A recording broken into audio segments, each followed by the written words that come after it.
है Indu broadcasting private limited और आप देख रहे हैं इंडियन न्यूज, हर पल, हर क्षण, हर सच। अगली खबर दिल्ली से, जहां देश में तीसरे चरण के लिए मतदान प्रक्रिया सुबह 7 बजे से आरंभ हो गई है।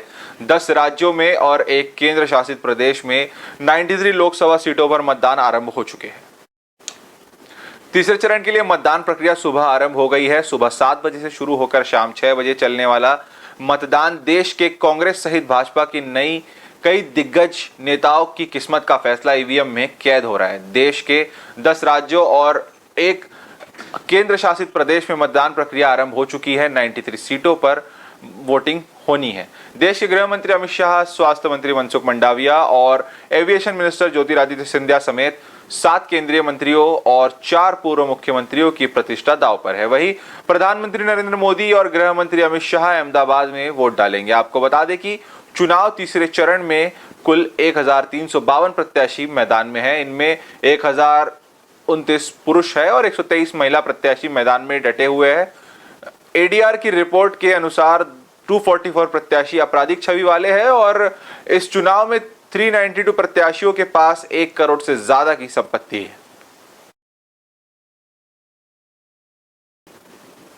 इस खबर पर अधिक जानकारी के लिए हम सीधे जुड़ते हैं हमारे स्टेडियर सतीश बौद्ध जी के साथ।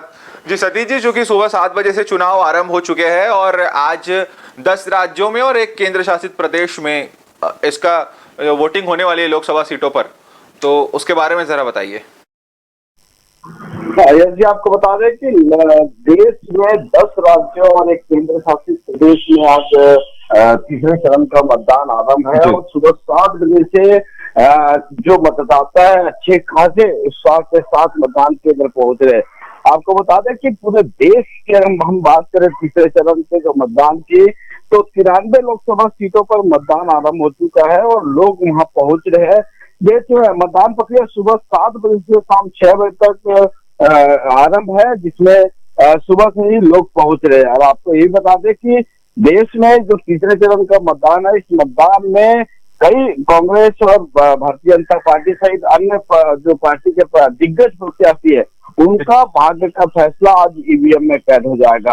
आपको बता दें कि लगभग इस 10 राज्यों में जो तीसरे चरण का जो मतदान आरंभ है, इसमें टोटल 93 सीटों पर वोटिंग हो रही है। जी जी, चूंकि आज आपने बताया कि दिग्गजों की किस्मत का फैसला ईवीएम में कैद होने वाला है, जैसे गृह मंत्री अमित शाह हो गए, मनसुख मंडाविया हो गए, ज्योतिरादित्य सिंधिया हो गए, इसके बाद आपके मध्य प्रदेश के पूर्व मुख्यमंत्री शिवराज सिंह चौहान और पूर्व मुख्यमंत्री मध्य प्रदेश के दिग्विजय सिंह, उनका भी किस्मत का फैसला आज ईवीएम में कैद होगा। तो आज बड़े सीटों पर मुकाबला है।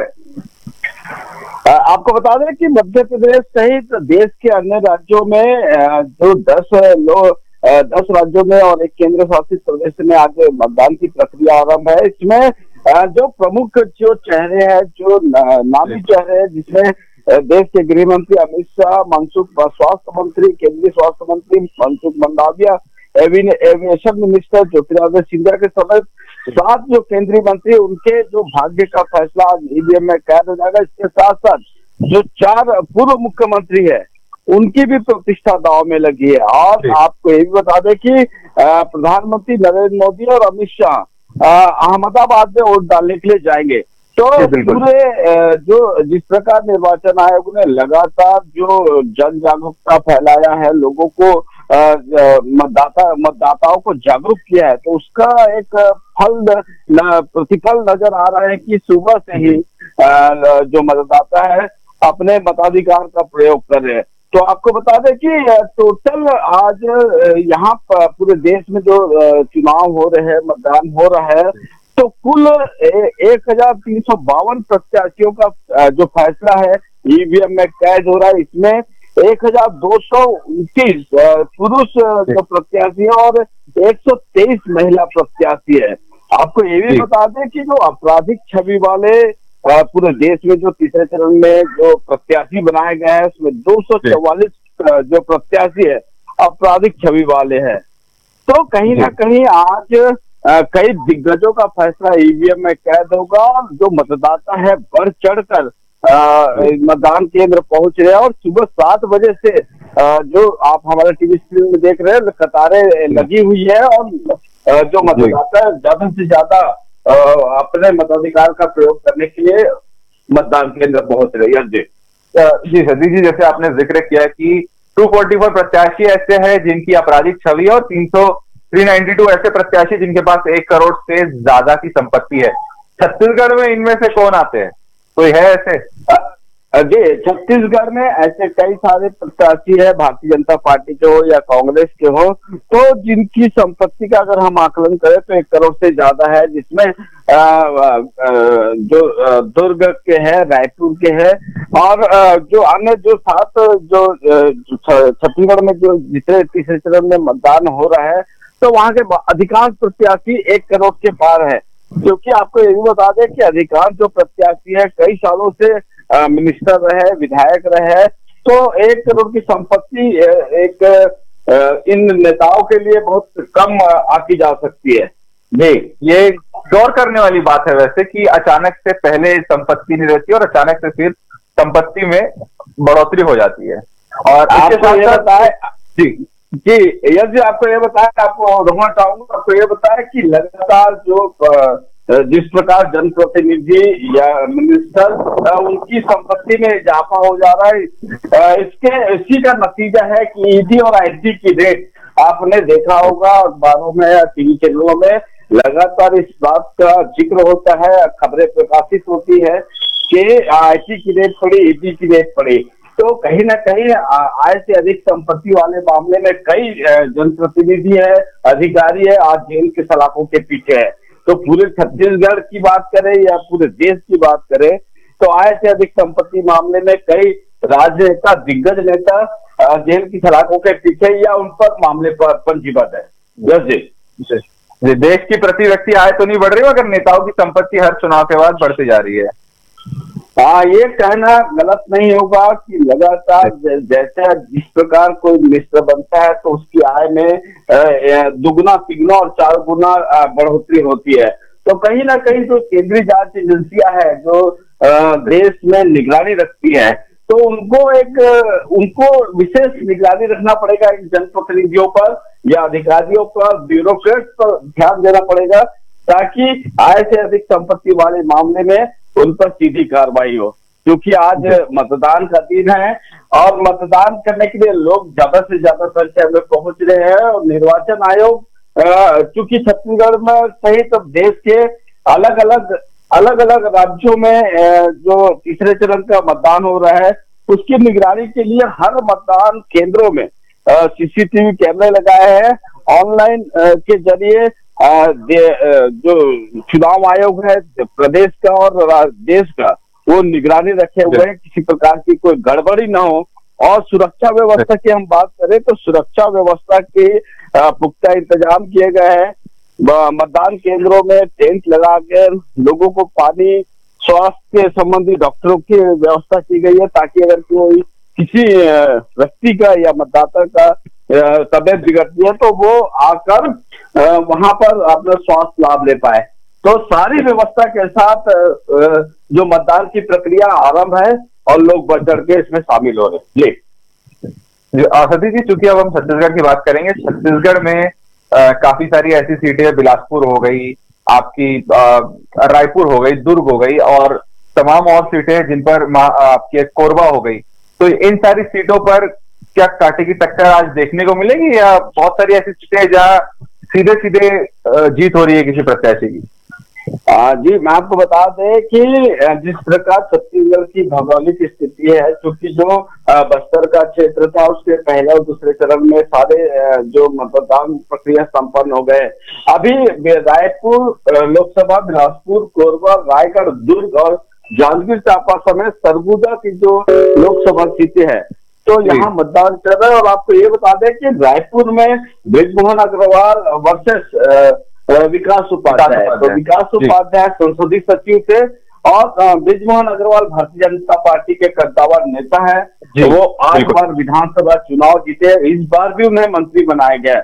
उसी तरह हम अगर बात करें बिलासपुर की, बिलासपुर में कांग्रेस के आयातित प्रत्याशी देवेंद्र यादव है और उनके जो वहाँ उनके भारतीय जनता पार्टी का सिंपल प्रत्याशी है साहू है। तो आपको उसी प्रकार कोरबा जो सीट है, हाई प्रोफाइल सीट है। कोरबा में जो ज्योत्सना महंत जो पहले भी एमपी रही है, उनके जो पति है वो अभी विधानसभा अध्यक्ष भी रह चुके हैं, तो वो उनकी एक पुश्तैनी सीट मानी जाती है महंत परिवार की। तो वहां पर दुर्ग की जो राज्यसभा सांसद है, देश के भारतीय जनता पार्टी के राज्यसभा सांसद सरोज पांडे और उनके बीच में मुकाबला है। तो इस प्रकार अलग अलग जो सीटें हैं, तो वहां पर जो प्रत्याशी बनाए गए हैं तो कहीं बाहर से लाया गया है, तो जो कार्यकर्ता थे असंतुष्ट थे उनको मनाया गया, उसके बाद प्रचार प्रसार आरंभ हुआ। तो कहीं ना कहीं ये जो तीसरे चरण का और अंतिम छत्तीसगढ़ का जो आज मतदान की प्रक्रिया आरंभ हो रही है, तो ये कहीं ना कहीं ये जो नतीजे आएंगे तो दिलचस्प जो नतीजे रहेंगे, क्योंकि कोरबा में कांटे की टक्कर देखने को मिल रही है। कोरबा में जी आपको बताया, कोरबा लोकसभा में राज्यसभा सांसद सरोज पांडे और ज्योत्सना महंत प्रत्याशी है। कांग्रेस की ज्योत्सना महंत है और भारतीय जनता पार्टी से राज्यसभा सांसद सरोज पांडे। तो दोनों के बीच में कांटे की टक्कर देखी जा रही है, क्योंकि सरोज पांडे दुर्ग लोकसभा से सांसद भी रही है पहले, और उनको वहां से प्रत्याशी बनाया गया। तो जो कार्यकर्ता है उनके बीच में थोड़ा असंतोष था, लेकिन जैसे जैसे चुनाव नजदीक आते रहा, आज मतदान की प्रक्रिया आरंभ है, तो मतदान नजदीक आते आते जो टक्कर देखने को मिली है, बहुत कांटे की टक्कर रही है। और नतीजे क्या आएंगे तो अभी कहना मुश्किल है, नतीजे का इंतजार करना पड़ेगा हमारे दर्शकों को। जी सतीश जी, क्योंकि आपने इससे पहले कोरबा के पहले बिलासपुर सीट की बात की थी, मैं उस पर दोबारा आना चाहूंगा। बिलासपुर से जो कांग्रेस के प्रत्याशी है वो 2 बार के विधायक और 1 बार मेयर रह चुके हैं, देवेंद्र यादव, जो बड़े ही उभरते हुए और एक चर्चित नेता के तौर पर छत्तीसगढ़ में जाने जाते हैं, और उनको मतलब सेंट्रल में भी उनकी अच्छी पकड़ है कांग्रेस में। तो इनके ऊपर विश्वास दिखाते हुए उनको बिलासपुर भेजा गया, क्योंकि बिलासपुर में भी कांग्रेस के अपने प्रत्याशी होंगे, मगर उनको छोड़ते हुए देवेंद्र यादव पर भरोसा किया गया, और देवेंद्र यादव के अगेंस्ट में टोकन साहू है। तो क्या भारी दिख रहे देवेंद्र यादव वहां पे? और देवेंद्र यादव, आपको एक और बात बता दूं, आज तक एक भी चुनाव नहीं आ रहे। जी आयस जी, आपको बता दें कि कहीं ना कहीं कांग्रेस पार्टी ने देवेंद्र यादव को बिलासपुर लोकसभा सीट से प्रत्याशी बनाया, तो उनकी पार्टी की क्या मंशा है, क्योंकि देवेंद्र यादव छात्र नेता राजनीति करते हुए विधायक बने, महापौर बने और अभी लोकसभा के प्रत्याशी है। तो कहीं ना कहीं देवेंद्र यादव की जो छवि है पार्टी में अच्छी है, या राष्ट्रीय नेतृत्व में देवेंद्र यादव की अच्छी पकड़ है, तो ये नतीजा हो सकता है। और दूसरा ये भी है कि युवा है, और आज जिस प्रकार आपने कहा कि अभी तक वो चुनाव नहीं आ रहे, तो ये भी वजह हो सकती है पार्टी ने उन्हें प्रत्याशी बनाया। तो कहीं ना कहीं आप अगर बात करें बिलासपुर की, तो अब जैसे टिकट की जब घोषणा हुई थी, टिकट की घोषणा के बाद देवेंद्र यादव को भी विरोध का सामना करना पड़ा था। वहाँ के स्थानीय जो कांग्रेस के नेता है, जो कार्यकर्ता है, उन्होंने नाराजगी व्यक्त की थी और एक विरोध प्रदर्शन किया था। उसके बाद मान मनोबल के बाद आज देवेंद्र यादव प्रत्याशी के रूप में उन्होंने प्रचार प्रसार किया और कड़ी मेहनत करी है, क्योंकि युवा है, उनको युवाओं का सपोर्ट मिल रहा है। उसी प्रकार वो जो साहू जी हैं, वो भारतीय जनता पार्टी के, वो भी दमदारी से इस चुनावी मैदान में थे और उन्होंने भी तगड़ा प्रचार किया है। तो कहीं ना कहीं अगर हम टक्कर की बात करें तो दोनों के बीच में मुकाबला काफी तगड़ा है। जी सतीश जी, चलिए इस जानकारी के लिए धन्यवाद, और अधिक अपडेट्स के लिए आपसे दोबारा हम आपसे जुड़ेंगे। न्यू वीडियोस की अपडेट पाने के लिए सब्सक्राइब करें इंडियन न्यूज को और बेल आइकन को दबाएं।